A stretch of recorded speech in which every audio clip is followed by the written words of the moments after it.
आज इस वीडियो में हम आपको बताएंगे कि आखिर क्यों किया राधा रानी ने अपना देह त्याग, आखिर क्यों श्री कृष्ण को अपनी बांसुरी तोड़नी पड़ी। जब कभी प्रेम और त्याग की बात की जाती है तो श्री कृष्ण और राधा रानी का नाम सबसे पहले आता है। लेकिन क्या श्री कृष्ण भक्त जानते हैं कि उनकी प्रिय राधा रानी ने अपना देह त्याग कैसे किया और आखिर क्यों श्री कृष्ण को अपनी बांसुरी तोड़नी पड़ी थी। राधा रानी श्री कृष्ण के बचपन का प्यार थीं। श्री कृष्ण जब 8 साल के थे तब से दोनों के बीच प्रेम था। राधा रानी श्री कृष्ण के दैवीय गुणों से परिचित थीं। उन्होंने जिंदगी भर अपने मन में प्रेम की स्मृतियों को बनाए रखा। यही दोनों के रिश्ते की सबसे बड़ी खूबसूरती है। श्री कृष्ण को केवल 2 ही चीजें सबसे ज्यादा प्रिय थीं। ये दोनों चीजें आपस में एक दूसरे से गहराई से जुड़ी हुई थी, एक बांसुरी और दूसरी राधा रानी। श्री कृष्ण की बांसुरी की धुन ही थी जिससे राधा रानी श्री कृष्ण की तरफ खींची चली गईं। राधा रानी की वजह से श्री कृष्ण बांसुरी को हमेशा अपने पास ही रखते थे। भले ही श्री कृष्ण और राधा रानी का मिलन न हो सका, लेकिन उनकी बांसुरी उन्हें हमेशा एक सूत्र में बांधे रखा। श्री कृष्ण के जितने भी चित्रण मिलते हैं उनमें बांसुरी जरूर रहती है। बांसुरी श्री कृष्ण के राधा रानी के प्रति प्रेम का प्रतीक है। वैसे तो राधा रानी से जुड़े कई अलग अलग विवरण मौजूद हैं, लेकिन एक प्रचलित कहानी है।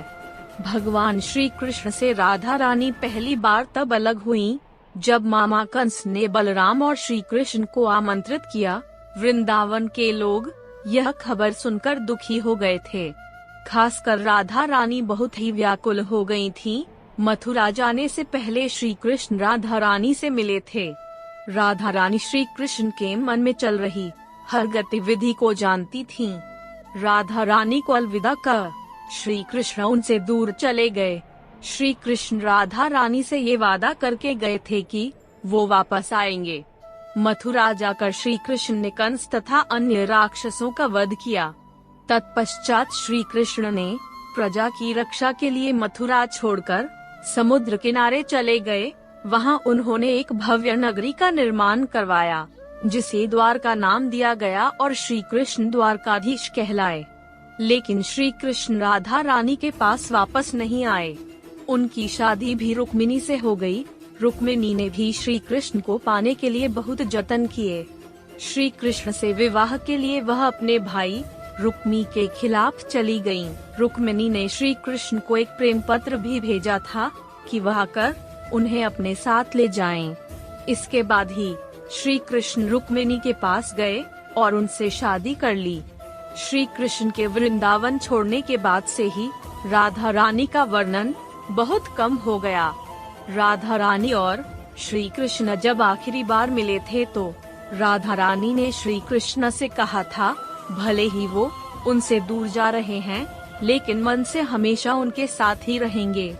जब श्री कृष्ण वृंदावन से गए तब राधा रानी की जिंदगी ने अलग ही मोड़ ले लिया। राधा रानी की शादी एक यादव से हो गई, परंतु वो मात्र राधा रानी का प्रतिरूप था। ये सब श्री कृष्ण की माया थी। राधा रानी ने अपने दाम्पत्य जीवन की सारी रस्में निभाई और बूढ़ी हुईं, लेकिन उनका मन तब भी श्री कृष्ण के लिए समर्पित था। राधा रानी ने पत्नी के तौर पर अपने सारे कर्तव्य पूरे किए। दूसरी तरफ श्री कृष्ण ने अपने दैवीय कर्तव्य निभाए। सारे कर्तव्यों से मुक्त होने के बाद राधा रानी आखिरी बार अपने प्रियतम श्री कृष्ण से मिलने गईं। जब वह द्वारका पहुंची तो उन्होंने श्री कृष्ण की रुक्मिणी और सत्यभामा से विवाह के बारे में सुना, लेकिन वह दुखी नहीं हुई। जब श्री कृष्ण ने राधा रानी को देखा तो बहुत प्रसन्न हुए। दोनों संकेतों की भाषा में एक दूसरे से काफी देर तक बातें करते रहे। राधा रानी को कान्हा की नगरी द्वारिका में कोई नहीं पहचानता था। राधा रानी के अनुरोध पर श्री कृष्ण ने उन्हें महल में एक देविका के रूप में नियुक्त किया। राधा रानी दिन भर महल में रहती थीं और महल से जुड़े कार्य देखती थी। मौका मिलते ही वह श्री कृष्ण के दर्शन कर लेती थी।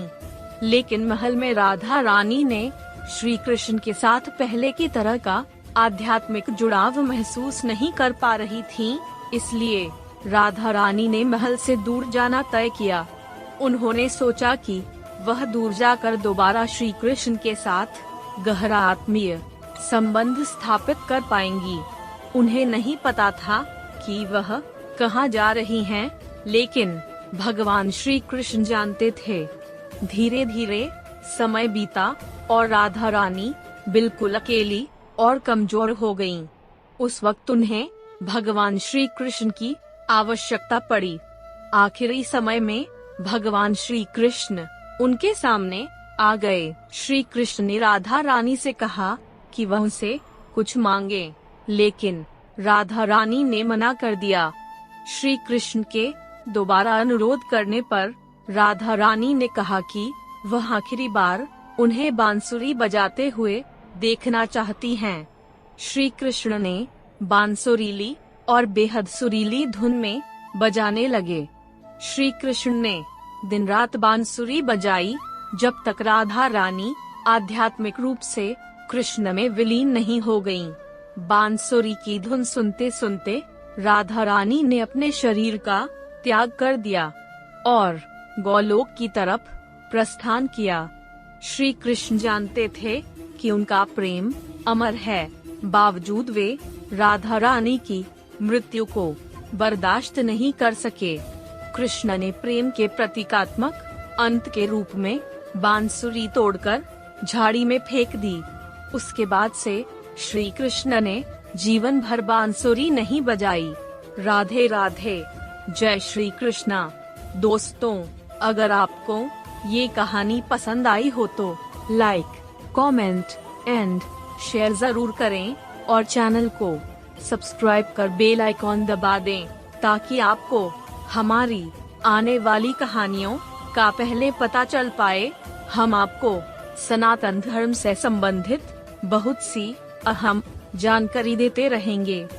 राधे राधे, मिलते हैं नई सत्य कहानी के साथ।